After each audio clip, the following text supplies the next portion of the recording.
Bien, bonjour, asseyez-vous confortablement. J'ai une petite énigme pour vous. Sachez qu'il n'y a pas de bonne ou de mauvaise réponse. Il y a seulement votre réflexion et votre réponse. Vous allez avoir la possibilité de répondre à cette énigme via le sondage que j'ai mis en place et vous pouvez préciser votre pensée dans les commentaires. Votre avis m'intéresse vraiment et c'est pas que pour les stats. Est-ce que vous êtes prêts pour cette énigme ?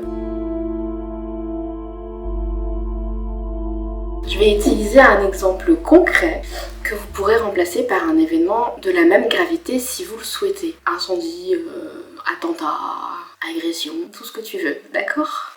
Alors, imaginons que vous avez batterie, épingle, mandarine. Ça, c'est vous. Vous êtes ce bidule, je sais pas trop à quoi vous servez. Vous non plus, vous savez pas trop à quoi vous servez. Et un jour, vous êtes avec votre amie mandarine et vous lui dites « Oh, il y a quelques années, je t'ai pas raconté, mais j'ai vécu un événement grave. J'ai fait un grave accident de voiture et j'ai mis un moment à m'en remettre. » Mandarine qui vous dit « Ah bon, tu as fait un accident de voiture. C'est vrai que maintenant que tu me le dis, il me semble que tu m'as parlé de cet accident de voiture et que ce jour-là, il y a eu un délit de fuite. Et vous vous en rappelez pas.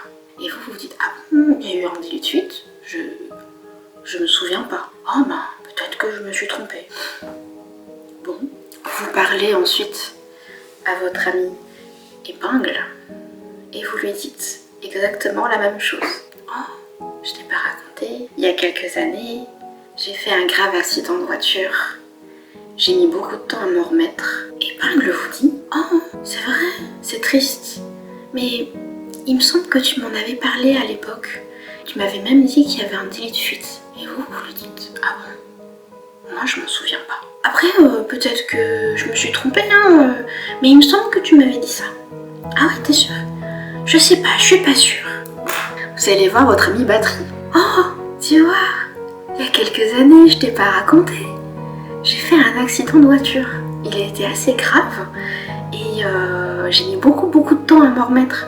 Patrick dit « Ah mince, mais il me semble que tu m'en avais parlé à l'époque. Tu m'avais même dit qu'il y avait eu un délit de fuite. » Ah bon ? Je m'en rappelle pas. Ah ben, peut-être que je me suis trompée, mais il me semble que tu m'avais dit ça, je suis pas sûre. Je suis pas sûre du tout. Ah bon ? Vos trois amis là, on peut voir qu'ils ont rien en commun. D'accord ? Ils viennent d'un monde totalement différent. Ils ne se sont jamais vus, jamais parlé. Ils ne connaissent pas l'existence l'un de l'autre. Ça, c'est ton ami de lycée. Puis t'as changé de lycée. T'as continué ta vie. T'es parti à l'autre bout de la France faire tes études. C'est ton ami d'études. Puis t'es revenu. Et tu t'es fait un ami.